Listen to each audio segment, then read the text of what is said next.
지금 가장 뜨거운 이슈만을 골라보는 이슈 따라잡기입니다. 검찰이 한동훈 검사장의 명예훼손 혐의로 재판에 넘겨진 유시민 전 노무현 재단 이사장에게 실형을 구형했습니다. 검언 유착 의혹을 받은 한동훈 검사장에게 무혐의 처분을 내린 뒤 나온 결정이어서 파장이 예상됩니다. 한편 여야는 6월 지방선거를 앞두고 이른바 윤심 또 명심 논란이 나오고 있습니다. 오늘도 엄선한 정치권 이슈들 하나씩 풀어보겠습니다.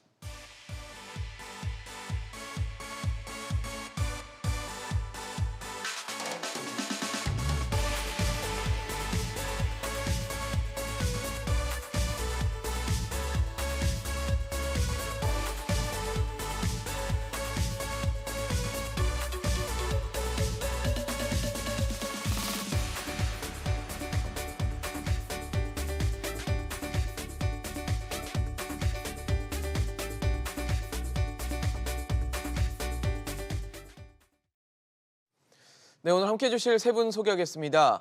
부산 가톨릭대 차재원 특임교수, 서정욱 변호사, 민주당 부산 북강서을 최지은 지역위원장 나오셨습니다. 어서 오십시오. 안녕하세요. 네, 오늘 이슈 따라잡기 첫 번째 이슈. 무혐의 받은 한동훈, 징역 1년 구형받은 유시민 꼽아봤습니다. 한동훈 검사장과 유시민 전 노무현 재단 이사장의 희비가 좀 엇갈렸는데요. 일단 교수님 어떠세요? 네. 어떻게 보셨어요? 지금 사실 굉장히 희비가 엇갈렸어요, 정말. 맞습니다. 그러니까 4월 6일 날 한동훈 검사장에 대해서 무혐의 그러니까 처분을 검찰이 내렸죠. 했고요. 그리고 예. 바로 그 다음 날인 어제 유시민 유시민 전 이사장에 이사장이. 대해서는 또 검찰이 1년 구형을 했어요. 징역 1년. 두 사람의 운명이 약간 좀 이렇게 엇갈리는 그런 상황인데요. 저는 뭐 검찰이 유시민 전 이사장에 대한 구형의 뭐 나름대로의 뭐 논리는 저는 있다는 생각이 듭니다. 뭐 아시다시피 유시민 전 이사장이 2019년 12월 달에 노무현 재단 계좌를 검찰이 들여다보고 있다. 그런 이야기를 했고 한 6개월 뒤에는 그러니까 그 들여다본 주체를 또 특정하지 않았습니까? 맞아요. 반부패부의 당시 강력부에서. 부장이었던 그러니까 한동훈 검사장 검사장이. 이름을 또 언급을 했고 물론 뭐 또 6개월 뒤에는 자기가 잘못 알았던 것 같다 하면서 사과는 하긴 했습니다만 검찰의 논리는 뭐 유시민 이사장 같은 경우는 워낙 이 지금 사회적 영향력이 큰 인물이고 그리고 또 상당히 본인이 하는 또 유튜브 방송을 통해서 이야기를 했기 때문에 상당히 전파력도 크잖아요. 그리고 그 뒤에 지금 재판 과정에 소위 말하는 개전의 정이 보이지 않는다. 그렇기 때문에 1년 구형을 한 건 맞습니다만 근데 어제 재판부가 재밌는 이야기를 했더라고요. 생각할 게 많은 사건이다. 그러면서 상당히 조금 이렇게 이 선고하는 데까지는 좀 시간을 조금 말미를 많이 잡은 측면이 있어요. 저는 아마 이러한 부분들이 우리가 아까 방금 이야기했던 한동훈 전 검사장과의 또 그 관계 네. 뭐 그런 부분들 때문에 아마 상당히 생각할 부분이 많지 않나 하는 생각이 드는데요.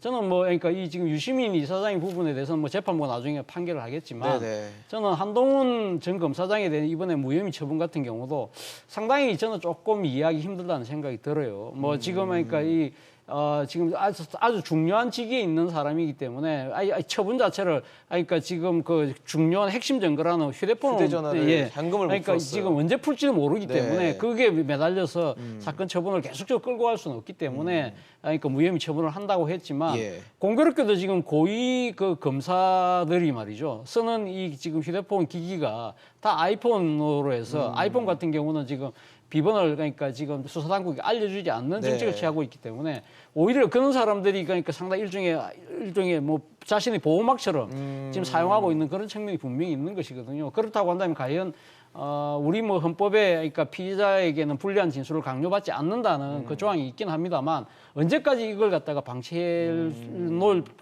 해야 되느냐는 네네. 그런 부분이 있는 것이죠. 그러니까 한동훈 검사장에 대해서 검찰은 무혐의를 그러니까 지금 처분을 했지만 실질적으로 진실은 밝혀지지 않은 것이거든요. 네네. 그런 측면에서 보면 상당히 모두가 좀 찜찜해하는 그런 상황인 것 같아요. 바로 그 때문에 지금 상당히 그러니까 아마 재판부도 생각할 게 많다는 그 뉘앙스 속에 이런 것도 담겨 있는 것이 아닐까. 그렇다고 한다면 이런 그 한동훈 검사장 무혐의 처분과 관련된 주요 핵심 증거에 대한 이 지금 특히 그 휴대폰의 그 이 비밀번호 푸는 부분과 관련해서는 저는 좀 이렇게 좀 강제성을 띠는 그런 좀 추가적인 법적 보완 대책이 필요하지 않을까 생각이 듭니다.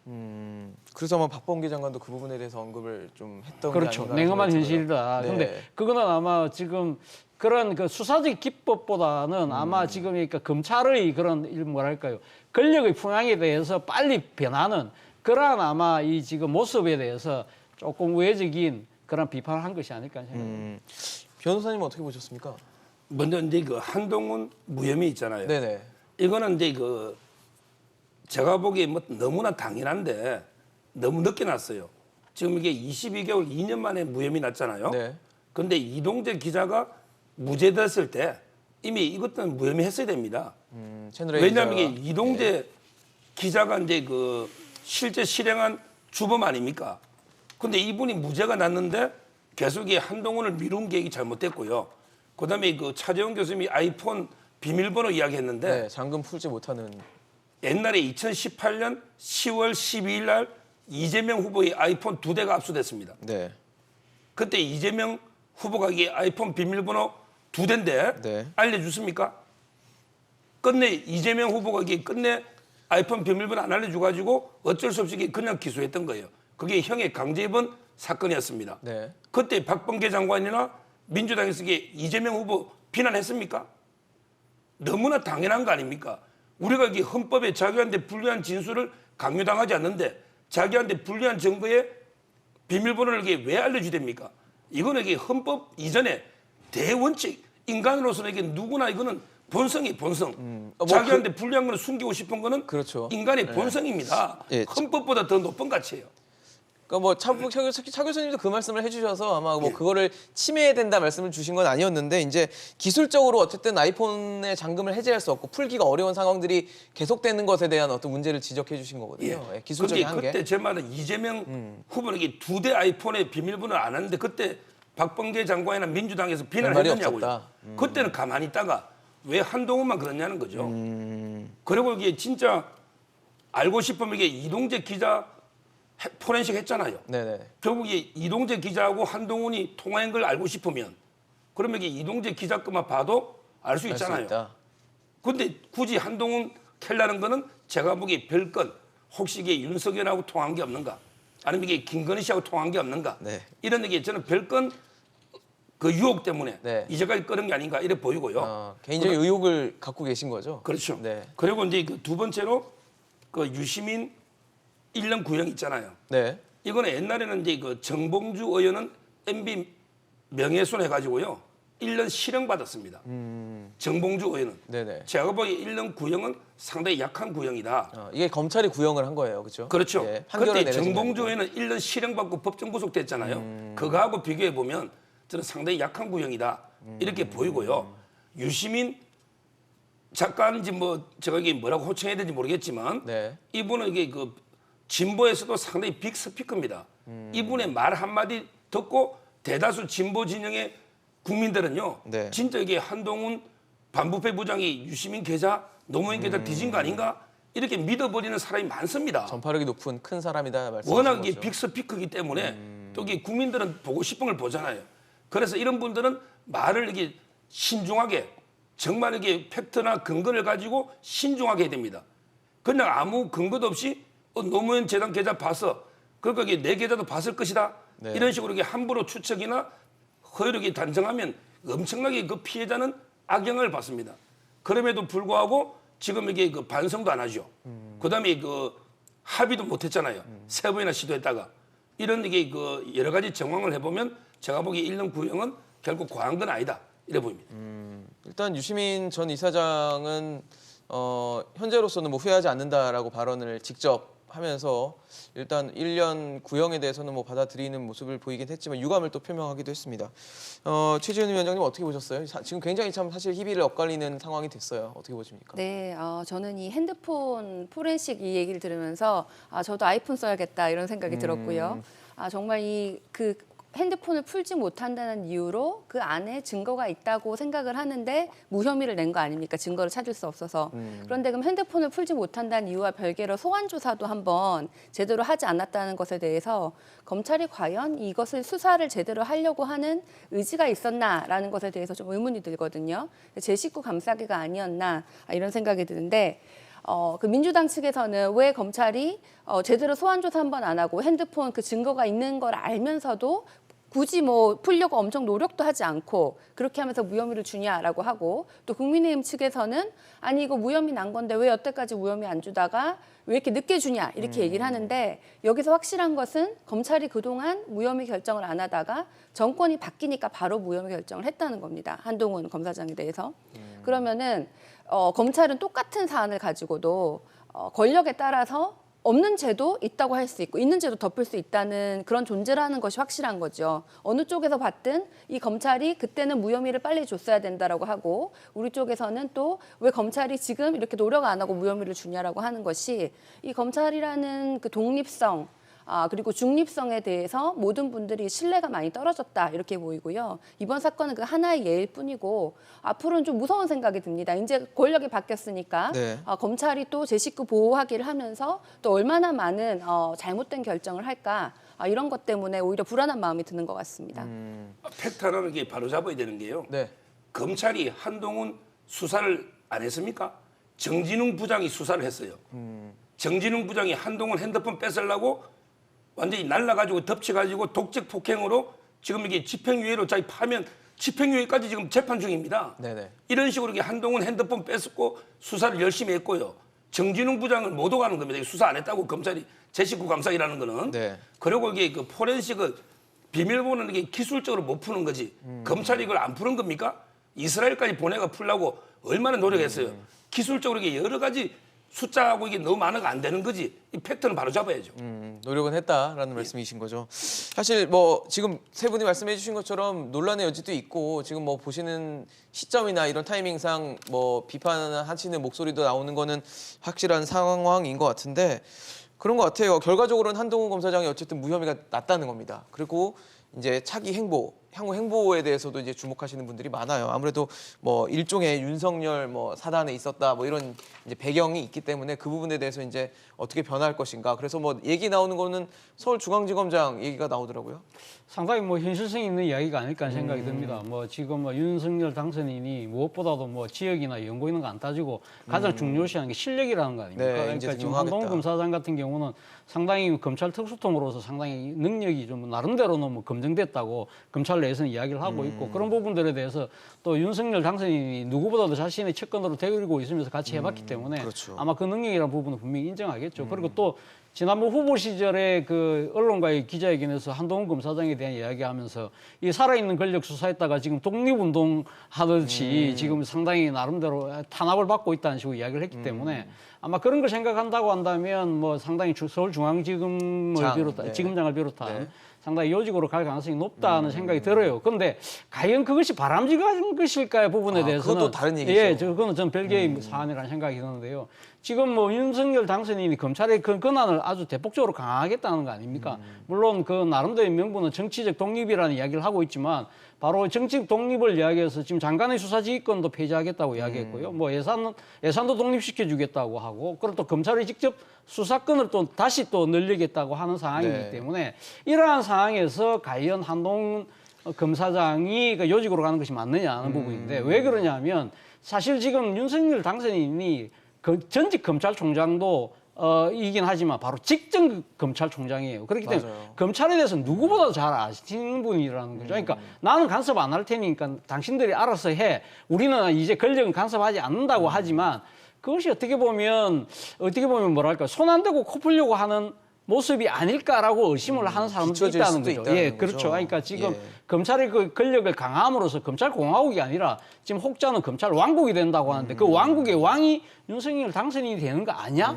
라고 생각을 한다는 거죠. 왜냐하면 검찰에 대해서 누구보다 잘 알고 있기 때문에 아마 지금 검찰 고위 간부들 같은 경우는 아마 대통령의 그러니까 심기를 읽어서 적극적으로 모든 걸 수사를 할 것이다. 그러한 상황이라고 한다면 말 그대로 대통령의 검찰 친정 체제가 될 가능성이 높은데, 거기에 핵심 접근을 요직에다가 앉힐 경우에는 아무래도 요직을 맡게 담당하게 되면 아주 정치적으로 민감한 사건들을 많이 다룰 수밖에 없잖아요. 그것이 결국 윤석열 그러니까 당시 그러면 좀 있으면 대통령이니까 네. 대통령의 뜻이라고 치부되는 순간 검찰의 독립이 완전히 무너진다는 거예요. 그렇다고 한다면 이런 여러 가지 의구심을 자초할 수 있는 인사를 과연 능력과 실력이라는 거 하나 때문에 이 지금 중용할 수 있을 것이냐 그런 부분들에 대해서는 이 당선인이 뜻이긴 하겠지만 의지대로 할 수 있겠지만 문제는 그걸 바라보는 국민들의 시선이 상당히 따가울 수밖에 없을 거라는 생각이 듭니다. 사실 윤석열 당선인이 얻은 표만큼 사실 이재명 대선 후보에게도 표가 갔기 때문에 그렇죠. 사실 윤석열 당선인에게 가장 주어진 숙제 중에 큰 게 통합, 화합으로 주어진 그렇죠. 상황이고 이런 상황에서 한동훈 검사장을 주요 요직에 앉히는 게 윤석열 당선인 입장에서도 굉장히 좀 고민이 될 만한 지점이 되겠네요. 그래서 지금 뭐 서울중앙지검장 또는 뭐 지금 서울동부지검장 네네. 또는 뭐 수원지검장 이야기하시는 분들이 있는데 그래서 수사 쪽으로 복귀시키기보다는 오히려 검찰의 인사와 예산을 담당하는 법무부 검찰국장 이야기도 그래서 나오는 것 같아요. 어떻게 할지 모르겠지만 그렇죠. 어떤 식으로든 아마 중용을 할 가능성은 저는 높아 보인다고 봅니다. 그렇지만 그 부분을 바라보는 국민들의 시선 그리고 앞으로 민심의 향배가 저는 상당히 주목됩니다. 중요하다. 변호사님 어떠세요? 지금 이제 그 한동훈 검사장이요 보수 인사가 아닙니다.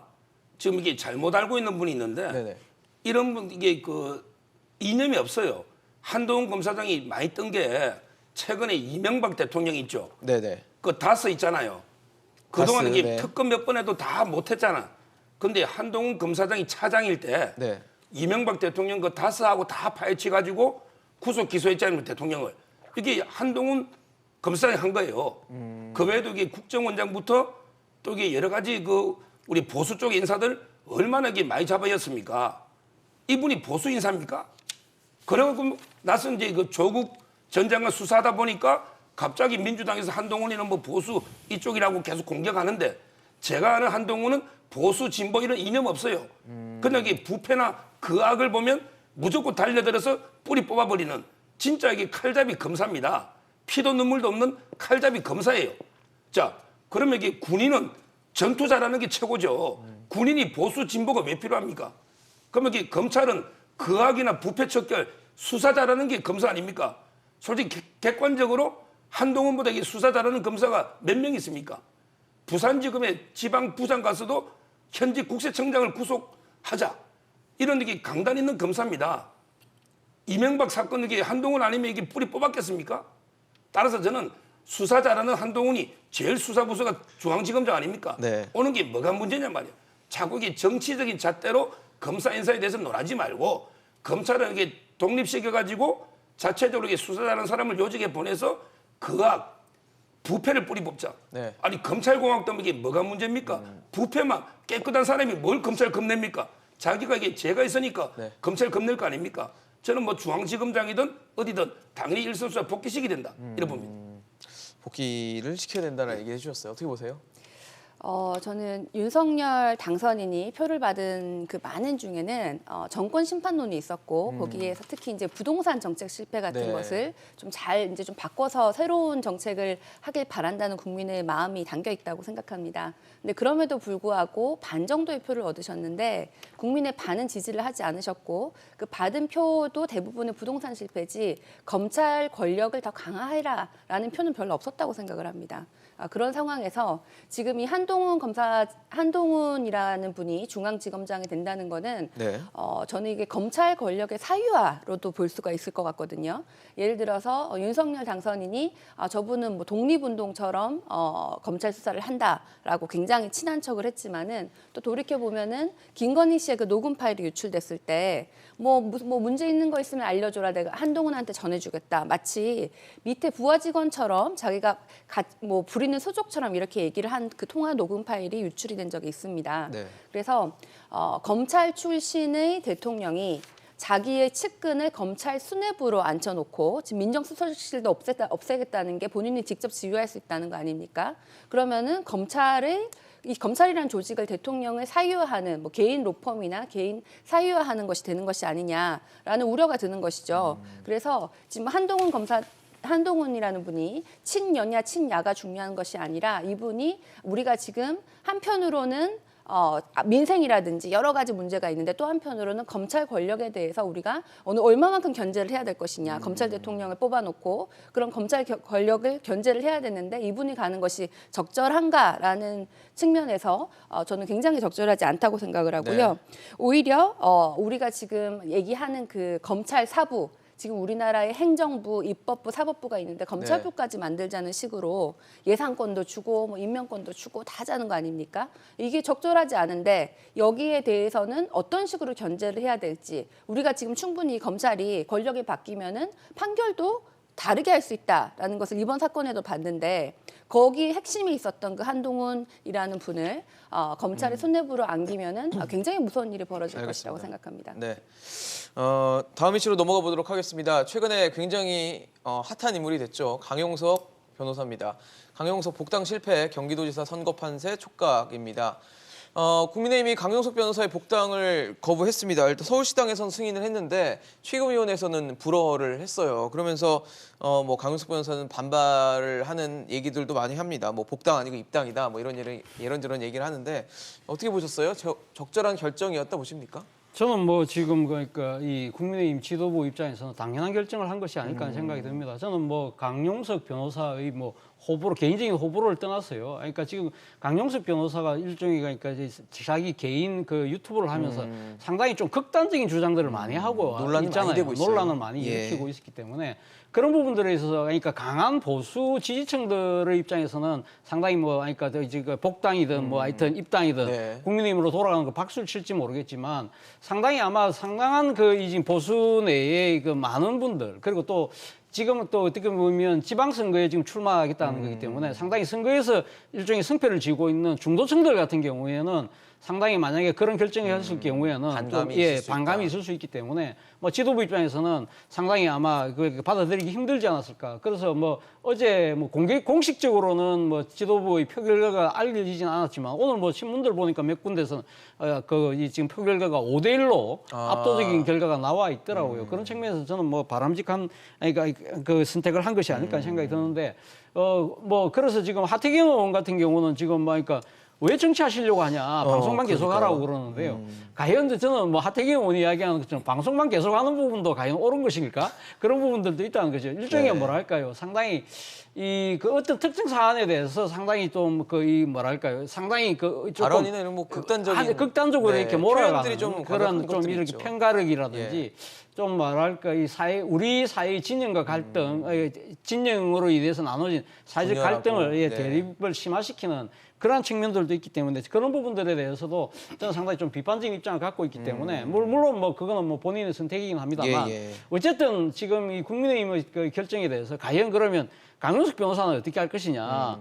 그 처음에는 본인이 지금 그러니까 무소속 절대 안 나간다. 나가 보니까 지금 안 되겠더라. 그래서 무소속 힘들다. 지금 그러니까 네. 지금 유력 정당을 해서 하겠다는 이야기를 했습니다만 어제 복당 결과 그러니까 불허 결과가 나오고 난 뒤에는 본인이 지금 지금 후원계좌 20여억까지 모을 수 있는데 만약에 20여억이 다 차면 한번 생각해 보겠다고 하는 무소속으로도. 것이 있기 때문에 무소속 출마 가능성도 있지 않을까. 그렇다고 한다면 국민의힘 입장에서는 약간은 상당히 정치적 딜레마에 직면할 수도 있겠다는 생각이 듭니다. 그렇죠. 일단 그래서 아까 하태경 의원 말씀을 주셨는데 하태경 의원은 서울시당에서 왜 승인을 했는지가 이해가 안 간다라고 얘기를 했거든요. 저는 이게 최고위가 이게 왜 부결했는지 이해가 안 돼요. 부결이 오히려 이해가 가세요? 받아들여야 왜냐하면 된다고 그 보시는 거예요? 첫째 쟁점이 몇 개 있지만 첫째는 이게 복당이 저는 아니다 봅니다. 예를 들어 이제 그 한나라당, 새누리당, 자유한국당, 지금 이게 국민의힘 이런 게 바뀌는데 과연 이게 동일한 정체성, 동일한 법인격인가? 예를 들어 이제 그 자유한국당에서 국민의힘 하더라도 그때 바른정당으로 다시 들어오고 막 여러 가지 변화가 있었죠. 그러면 이게 그 별개의 법인격으로 볼 수 있거든요. 강용석 변호사는 한나라당 때 출당이 됐죠. 그렇죠. 그렇다면 이게 그 입당인데 입당은 최고위에서 이렇게 결의하는 게 아니란 말이죠. 그게 첫째 개념상의 문제가 있고요. 네네. 그다음에 두 번째 복당도요. 원래는 이게 원칙은 5년이에요. 5년 지나면 이게 그 복당할 수 있거든요. 네네. 근데 이게 12년 됐잖아요. 네네. 그만하면 이게 징계로 줬잖아. 12년 동안. 근데 이제는 그럼 이게 평생 못 들어오는 겁니까? 평생. 저는 이게 이 정도면 충분히 징계 효과는 있었다. 받아들이는데 부담을 느꼈다라는 것의 해석은 어떻게 보세요? 그래서 제가 이제 문제 삼고 싶은 거는 예. 이거는 결국에 이준석 지도부 대표. 있잖아요. 네. 지도부가 이게 결의할 문제가 아니에요. 지금 이게 이준석과 강용석 변호사는 자기 정치 생명 걸고 근골일척의 승부를 벌이고 있는 거예요. 그게 바로 이게 이준석의 성상납 의혹. 그걸 그리고 강용석 이제 그와 변호사가 관련해 가지고 얘기하고 있죠. 예. 녹취록하고 자필각서를 통해서 김철근 씨 있잖아요. 네네. 정무실장. 네. 그래서 이게 증거인멸했다는 의혹. 이런 이게 의혹인데 녹취록과 자필 그 서류 있잖아요. 상당한 근거를 가지고 지금 의혹을 가로세로 강용석 변호사 제기하고 있죠. 네. 여기에 심평 변호사도 동조하고 있고 이제 민주당에서도 어제 논평이 나왔잖아요. 네네. 제가 보기에 상당한 증거를 가지고 아주 이게 그 합리적으로 의혹을 제기하고 있어요. 그러면 이게 이준석과 강용석은 싸우고 있는 상대입니다. 이런 분이 결의하면 이게 사적 감정이 안 들어가겠어요? 이준석이 어떻게 표결에 참여합니까? 자기가 싸우면 당사자인데 회피했어야죠. 강용석 변호사의 주장에 힘을 실어주시는 말씀이신 거죠? 아니 객관적인 증거가 오죽하면 이게 바른말 잘하시는 우리 경북대 심평 변호사도 네. 의혹이 상당히 근거가 있다고 법조인으로서 이렇게 인터뷰를 했지 않습니까? 따라서 저는 이게 전혀 근거 없는 녹취록 왜 이준석 대표가 네. 누가 근거도 없이 의혹 제기하면 빛의 속도보다 더 빨리 반박하고 저항과 싸우잖아요. 그런데 왜 이번에는 가만히 있습니까? 왜 이번에 이준석 대표 반박 안 하고 지금 침묵하고 있습니까? 본인이 내 목소리 아니다. 네. 그럼 이게 김철근 씨 자필이 아니니까 감정해보자. 이렇게 싸우게 되잖아요. 지금 침묵하는 거는 어느 정도 인정하고 있다는 저는 반정으로 보이거든요. 이렇게 저는 이해관계 있는 상대가 복당을 결의하는 게 맞는가? 따라서 이게 서울시당에서 아무 근거 없이 받아주겠습니까? 저는 이런 거는 서울시당이 맡게 된다. 이래 보는 거예요. 그렇군요. 뭐 지금 저희가 계속 의견 여쭤보고 있고 지금 차재원 교수님도 마찬가지고 서정욱 변호사님도 개인의 의견을 말씀드린 거라는 걸 다시 한번 시청자 여러분께 말씀드리겠습니다. 그렇죠. 뭐 여러 가지 의견이 있을 수 있습니다. 하지만 이제 어쨌든 결과적으로 최고위에서 불어가 났고 이걸 보는 민주당 쪽의 시선도 궁금한데 어떻게 보세요? 뭐 별로 다른 당의 상황에서 뭐 이래라 저래라 제가 할 얘기는 언급할 얘기는 아닌데요. 아니다. 개인적으로 강용석이란 분한테 별로 관심도 없고 네. 다만 우리 정치에 좀 지켜야 될 품격이라는 것이 있다. 품격. 아무리 우리가 예. 정치가 뭐 싸우는 곳이라고 해도 어느 정도 지켜야 될 그 선과 금도가 있기 때문에 이런 분들이 뭐 국민의힘이든 어디든 네. 뭐 출마를 하는 것은 적절하지 않다고 생각합니다. 출마는 적절하지 않다. 알겠습니다. 또 이슈 좀 살펴보도록 하겠습니다. 이번에 살펴볼 이슈는 민주당 관련 이슈입니다. 이재명 6월 출마론 솔솔, 송영길발 민주당 집안 싸움입니다. 민주당에서도 지금 이제 지방선거를 앞두고 움직임들이 일어나고 있는데 민주당 이재명 상임 고문이 성남 분당을 이 보궐선거에 출마할 것이다라는 시나리오 얘기가 흘러나오고 있습니다.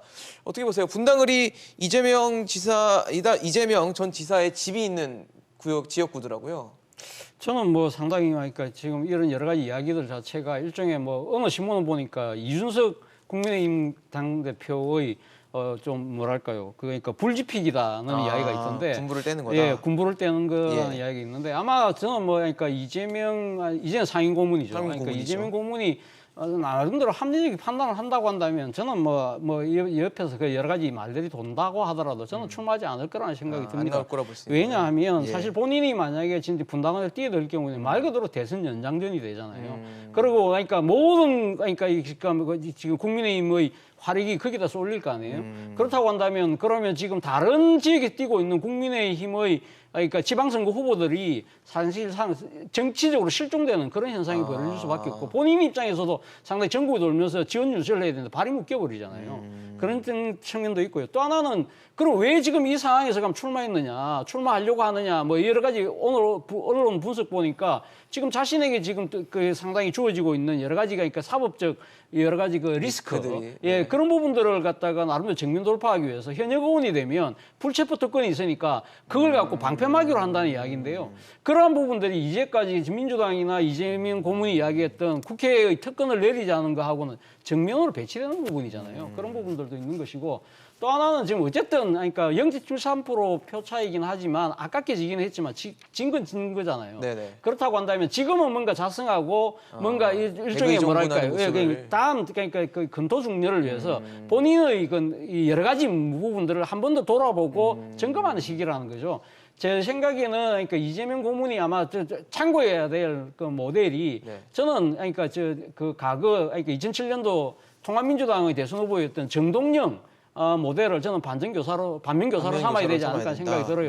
그러니까 당시 정동영 전 후보가 네. 대선에 떨어지고 난 뒤에 미국 갔다가 자신의 고향인 전주에서 보궐선거가 있으니까 그걸 무리하게 나왔거든요. 그때 당시 그러니까 당에서 공천을 안 주니까 탈당까지 해서 결국은 그 보선에서 이기긴 했습니다만 사실상 대선 후보로서의 차기 대선 후보로서의 정치적 영향력을 스스로 소진해버리는 그러한 상황이 됐기 때문에 그런 부분들을 생각한다고 한다면 저는 뭐 이재명 고문이 상당히 현명한 선택을 하지 않을까 하는 생각을 합니다.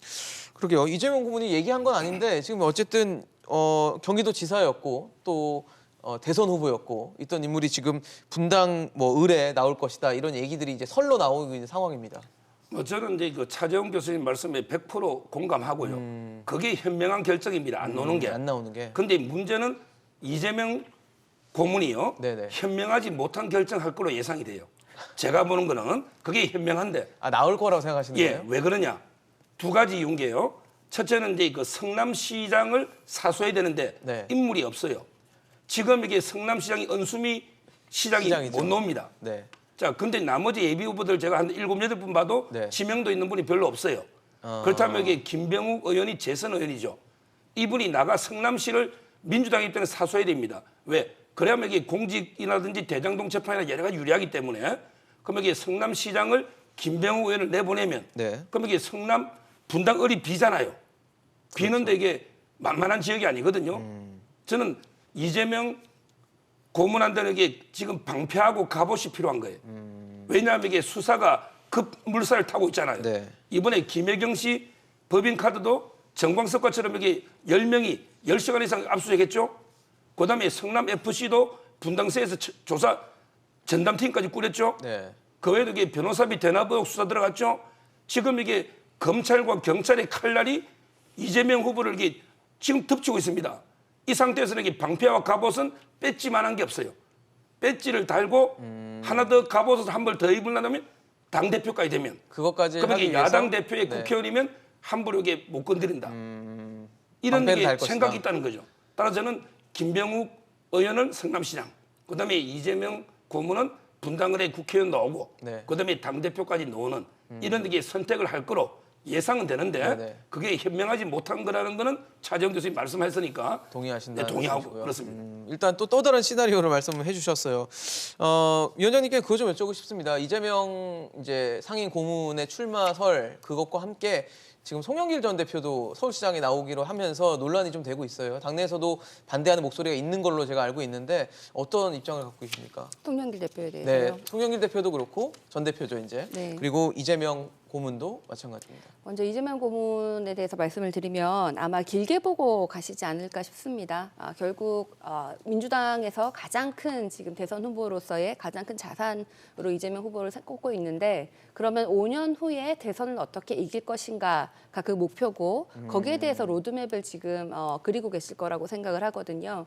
그러면 그 5년 후에 대선을 생각했을 때 지금 선거에 나오는 것이 맞느냐라고 판단을 하실 텐데 문재인 대통령 같은 경우에는 2012년에 낙선하시고 뭐 히말라야도 오르시고 1, 2년 있다가 돌아오셔서 당대표를 하신 걸로 알고 있습니다. 네. 그래서 그런 모델도 아마 생각을 하실 것 같은데 다만 이제 이재명 후보는 국회 경험이 없으시고 당내 그렇죠. 뭐 소위 말하는 비주류, 당내 세력이 없다 이런 영선이다, 점에서 라고 했죠. 이런 예. 점에서 이번 총선에 공천권을 가지고 있는 당 대표를 하시면은 당내 그 이재명계의 세력이 제대로 구축이 되지 않을까 이런 점에서 8월에 좀 이번에 당 대표를 나오시는 게 좋지 않냐 이렇게 생각하는 사람들도 국회의원은 많습니다. 아니고 당대표로. 예. 그러면은 그게 이제 8월이니까 그때도 근데 시간이 얼마 안 남아서 아니 지금 5년 후를 보셨을 때 길게 보시면은 오히려 지금은 선거에 낙선을 한 다음에 뭐 어떻게 변화를 할 것인지를 생각을 하고 좀 새로운 모습을 보여주셔야 되는데 몇 달 만에 나오시는 것이 적절한가 여기에 대해서도 지금 호불호가 있거든요. 맞아요.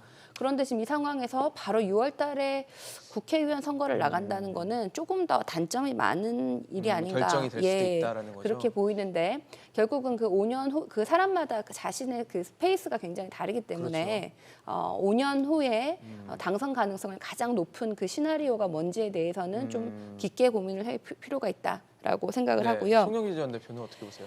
송영길 전 대표는 뭐 이미 나온다고 얘기를 하셨으니까 네, 나오는 건 나오는 건데 이제 그 후에 후폭풍이 문제인 거거든요. 송영길 전 대표 입장에서는 아마 지금 선당호사 한다고 본인은 희생했다라고 생각을 하실 거예요. 당시에 이제 대선 패배 이후로 굳이 그만두지도 않아도 되는데 지금 당 대표까지 그만두고 그렇죠. 산에 이렇게 가가지고 절에 있었는데 당시에 그 송 대표가 막 머리에 부상 투혼까지 하면서 선거운동을 하는 걸 보면서 많은 그 지지자들의 마음을 샀거든요. 이제 절에 들어가 있으니까 사람들이 계속 찾아오면서 지금 너무 힘든데 서울시장의 후보가 마땅치 않다. 지금 득표율이 가장 높은 대표님이 나오시라. 이러니까 본인이 연고도 아닌 지금 인천의 국회의원 2년을 남았는데 그렇죠. 그것까지 버리고 당선하기가 가능성이 어떻게 보면은 쉽지 않은 그 힘든 험지로 좀 출마를 한 거니까 본인 입장에서는 이렇게 희생을 한다는 마음으로 갔는데 네. 동시에 이제 얼마 전에 뭐 586 용태론 얘기하면서 물러났고 뭐 패배 책임진다 그러니 또 나오냐 이러면서 당내에서 비토 세력도 있는 것이죠. 맞아요. 그래서 결국 이 당내 이 여러 가지 갈등으로 보이는 것은 결국은 우리가 한 가지 중요한 것은 이번 서울시장 선거에서 가장 득표율이 높은 후보를 내 가지고 한 표라도 더 받는 것이 민주당의 그 공통된 이 갈등이 있는 사람들의 공통된 목표라고 생각을 하거든요. 그러면 지금 송영길 대표도 출마 선언을 했고 박주민 의원도 출마 선언을 했고 그러니까요. 이분들 중에서 뭐 여론조사 방식이든 경선이든 가장 득표율이 높은 후보가 나가는 것은 모든 사람이 만족할 수 있는 자연스러운 일이죠. 방식일 예, 수 그러면 있습니다. 자연스럽게 정리가 될 것이고 아. 지금 나와 있는 사람 만약에 이낙연 대표가 새로 나오신다라고 네. 하지 않는 이상은 송영길 대표가 득표율이 가장 높을 가능성이 높기 때문에 이 모든 분란은 분란처럼 보이지만 여러 가지 장단점을 논의하는 것이고 정리가 될 것이라고 보입니다. 교수님께도 좀 여쭤보고 싶어요. 송 네. 전 대표의 이 결정은 어떻게 보세요?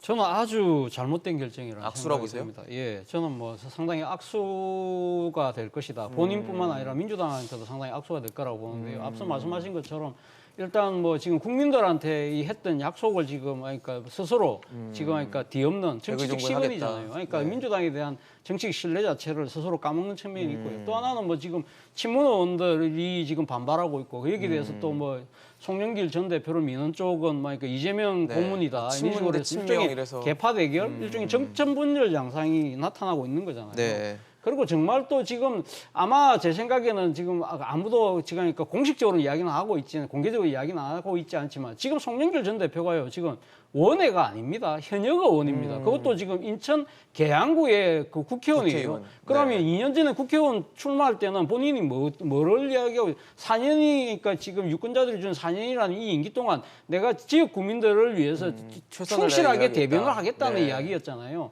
그럼 이 유권자들의 약속, 유권자들을 그럼 도대체 인천 계양에 있는 유권자들은 어떻게 생각하겠어요? 그런 부분들도 있고요. 그래갖고 지금 뭐 우리 최지은 그러니까 지금 위원장께서 말씀하시기를 한 표라도 득표율이 그러니까 높은 후보가 나가서 그러니까 표를 많이 거두면 민주당에 도움이 된다고 하는데 저는 과연 그럴까요?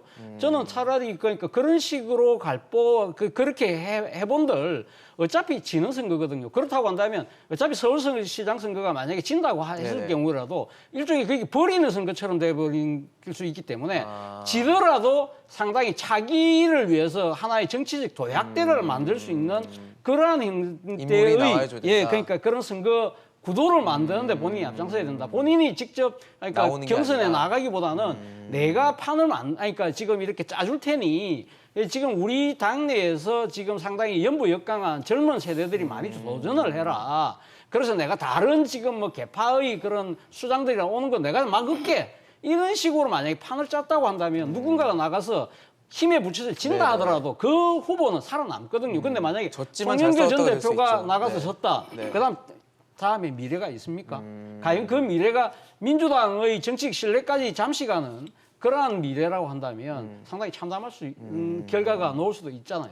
그만큼 뭐 지금 서울시장 선거에서 뭐 민주당이 진다 이런 게 아니고 이제 그만큼 쉽지 않은 지역이다라는 말씀을 좀 드린다는 거 다시 말씀을 드리고요. 저희 다 마지막 이슈도 체크를 해보도록 하겠습니다. 한덕수 총리 후보자 얘긴데요. 한덕수 이번엔 부동산 논란 청문회 빨간불이라는 제목을 달아봤습니다. 사실 처음에 후보자로 지명됐을 때는 청문회 무난하게 넘겠다라는 분석들이 좀 많았는데 지금 이제 청문회 시기가 다가오면서 뭐 각종 이제 보수 논란, 그다음에 부동산 논란 얘기들이 나옵니다. 어떻게 보세요? 저는 이제 공격을 위한 공격이다 이래 보는 게요. 첫째 이제 그 김현장의 고문 있잖아요. 네네네. 고문을 그 4년간 해가지고 18억 원 정도? 18억 정도 네. 받았죠. 네. 그럼 이게 1년에 4억 5천 정도 됩니까? 그렇죠. 이게 뭐가 문제됩니까? 제가 알기로 이게 김현장에서 장관급 있잖아요. 장관 중에서 이제 그 좀 능력 있고 이런 분들은 고문으로 모셔갑니다. 왜? 로펌 일하다 보면 이게 필요하잖아요. 자문이. 그러면 이게 제가 아는 분들에게 평균 10억 정도씩 받았어요. 장관급은. 차관급은 이게 좀 낮을 수 있지만. 네. 그러면 이게 장관까지 하신 능력 있는 분이 그다음부터는 이게 언제 내가 다시 총리 될지 장관이 모르니까 그냥 이게 아무 일도 안 하고 집에서 그냥 가만히 놀고 있어야 됩니까? 아니 자기가 배운 경륜과 지식을 사회에 돌려드릴 수 있는 그러면 이게 로펌에 일을 할 수 있는 거 아닙니까? 자본주의에서 이게 4억 얼마 받은 게 이게 흠결이 됩니까? 뭐 아마 액수보다는 뭐 정관예우에 대한 지적을 해주시는 것 같거든요. 의혹을. 정관이라는 게 뭐 네네. 비리 정도는 몰라도 네네. 자기가 이게 평생 통상 분야의 전문 지식을 활용하면 그게 정관이 되는 거죠, 당연히. 그런 이게 전문 지식이 있으니까 로펌에서 뽑아갈 거 아닙니까? 저는 특별하게 뭐 부정적인 거래 정관을 이용해서 이런 거 없었다. 증거가 없었다면 단순하게 돈만 가지고 말할 수는 없고요. 제가 이게 미국 청문회 봤더니 뭐 월급이 60억, 600억, 6천억 월급이 많다 해서 이게 결격 사유된 걸 제가 본 적이 없어요. 자본주의 사회에서 얼마든지 자기 능력을 이용해서 급여를 받는 거는 문제될 게 없다. 저는 과거에 그 안대희 대법관도 마찬가지 그것 때문에 낙마했는데 네. 그분도 억울한 거예요. 정관 부정적인 거래했었다는 증거를 내놔야죠. 그것도 없이 무조건 정관이 받았을 것이다. 네. 이렇게 단정하는 것도 문제가 있는 거 아닙니까? 자, 두 번째 부동산이거든요. 네네. 아마 이게 본인이 그 종로구에 집이 네. 있고요. 그렇죠. 그 외에는 없어요, 부동산이. 그런데 이 집을 본인이 이제 그 임대를 줬다. 네, 엑슨모빌 현재 엑슨모빌인 정유사, 미국 정유사 그리고 대기업인 AT&T 뭐 이런데. 예. 네. 근데 그 자기 집이 놀고 있고 자기가 외국에 나가는 집이 논다. 이게 정당한 임대 수익 받고 임대 준 게 이게 결격 사유입니까? 그러면 그 집은 논리나야 됩니까? 그것도 준 게 문제라기보다는 당시에 이제 통상 분야 고위직에 있었기 때문에 뭐 이해 충돌이 아니냐 뭐 이런 그러니까요. 지적인 것 같거든요. 통상이라는 네. 거는 이게 미국 정부와 또는 이게 다른 나라 정부와 하는 거지 일개 어떤 기업하고 통상하는 게 아니지 않습니까? 그 기업 두 개하고 직접적인 이해관계 있었다는 걸 증명을 하든지 그게 아니고 이게 무조건 미국계 대기업 두 개니까 이해 충돌이다. 이거는 이게 너무 확장 해석이 아니냐 과도한 이래 보는 해석이다. 거죠. 따라서 저는 뭐 무난히 통과될 거로 보이고 만약에 그 끝내 표결해서 부결시킨다. 그러면 이게 오히려 지방선거에서 민주당한테 상당히 역풍이 불 걸로 보입니다. 그렇군요. 사실 한덕수 후보자가 지명되고 나서 통합형 총리다 뭐 이런 평가들이 나왔는데 청문회 어떻게 넘을 것으로 보십니까? 저는 두 가지 측면에서 봐야 된다고 생각을 합니다. 하나는 과거 한덕수 전 총리가 과거에 그 민주당 정부에서 총리를 하셨을 때랑 지금이랑 국민 눈높이가 달라졌다는 사실인데요. 과거에는 뭐 4억 정도 받을 수 있지. 뭐 로펌 가서 4억 정도 받을 수 있는데 말씀하신 것처럼 이것이 정관예우냐라는 것이 문제지요. 정관예우에서 만약에 내가 전문성이 있기 때문에 거기 가서 썼다는 걸 가지고 말하는 사람은 없습니다. 그런데 정부에 있을 때 쌓은 네트워크로 로비라든지 부적절한 이익을 취하는 데 쓰여지지 않았냐라는 것을 보겠다는 거거든요. 그래서 거기에 대해서도 송곳 검증을 해야 되고 또 말씀하신 그 뭐 미국에 있었던 집이라든지 부동산에 대한 국민들의 눈높이가 달라졌기 때문에 송곳 검증이 필요하다. 그게 네. 한 가지고요. 두 번째는 과거하고 지금하고 통상을 포함한 여러 네. 가지의 그 변화가 시대 변화가 크다는 것입니다. 한덕수 전 총리가 경제 안보를 할 적임자다 이러고 지금 이번에 총리로 지명이 총리설이 됐죠. 나오고 예. 있는데 경제 안보가 당시에 한덕수 전 총리가 통상 이슈를 할 때는 우리가 옷을 사고 팔거나 재화를 사고 팔고 자동차에 대한 얘기였는데 지금은 데이터라든지 디지털 동맹 굉장히 다른 시대가 이슈로 변했다는 바뀌고 말씀이신 있거든요. 거죠? 근데 이런 이슈에 대해서도 과거에 옷과 그런 것에 대한 통상 협정을 하던 분이 지금 뭐 데이터 뭐 개인정보 보호라든지 이런 것에 대해서도 잘 아실까 이런 것에 대해서는 정말 경제 안보에 전문성이 있는 분인가라는 것에 대해서는 한번 짚고 넘어가야 될 문제가 아닌가라고 생각합니다. 전문성에 대한 전문성 때문에 뽑았는데 그 전문성이 문제가 될 수 있다라는 얘기시네요. 그 전문성이 과거에 10년, 20년 전의 머물러 있을 이슈하고 수 지금 있다. 이슈가 달라졌다는 것이죠. 뭐 그거는 아마 이제 만약에 총리가 된다면 능력으로 좀 보여줘야 되는 지점이 아닌가라는 생각이 좀 드네요. 교수님 어떻게 보세요? 논란은 있습니다 일단 현재로선.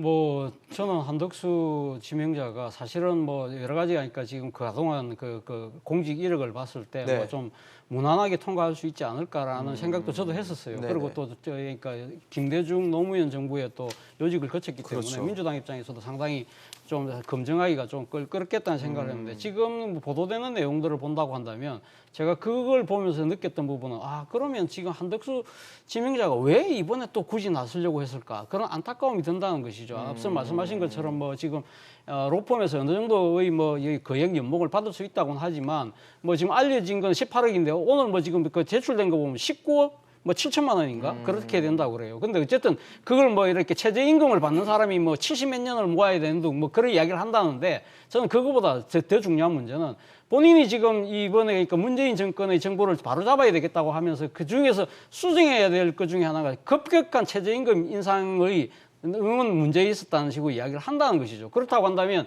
사실은 지금 공직 퇴임하고 난 뒤에 지금 재산이 2배로 그것도 2배로 넣어서 80억이 되는 네네. 그러한 당사자가 이야기하는 부분에 대해서 과연 국민들이 얼마만큼 공감할 수 있을 것인가. 최저임금에 대한 언급을 하는 것 그렇죠, 자체가 그렇죠. 그런 부분들도 있는 것이고요. 예.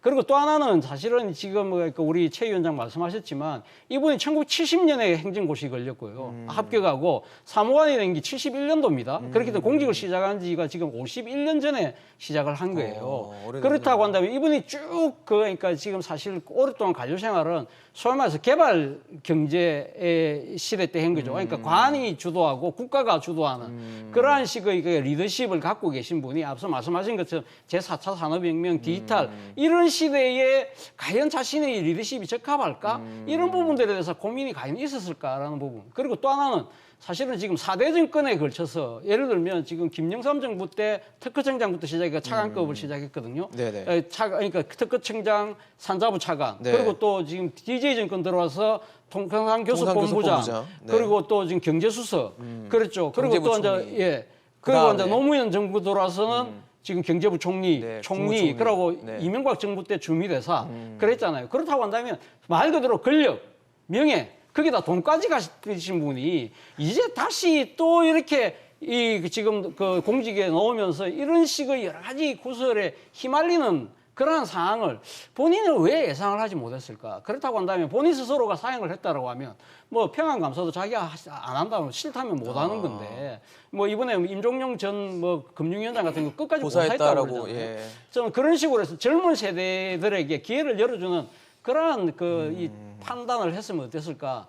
뭐 그런 아쉬움. 그리고 또 한편으로는 결국 인사권자인 윤석열 당선인이 지향하는 국정 철학에 대해서도 여러 가지 궁금한 의문이 남는. 네. 알겠습니다. 뭐 초반에는 사실 무난한 청문회 통과가 예상됐던 상황이었는데 좀 상황이 많이 달라지고 있습니다. 과연 청문회 잘 넘어설 수 있을지 저희도 지켜보도록 하겠습니다. 오늘 차재원 교수, 또 서정욱 변호사, 최지은 위원장과 함께했습니다. 이슈 따라잡기 오늘 준비한 소식 여기까지입니다. 지금까지 시청해주신 여러분 고맙습니다.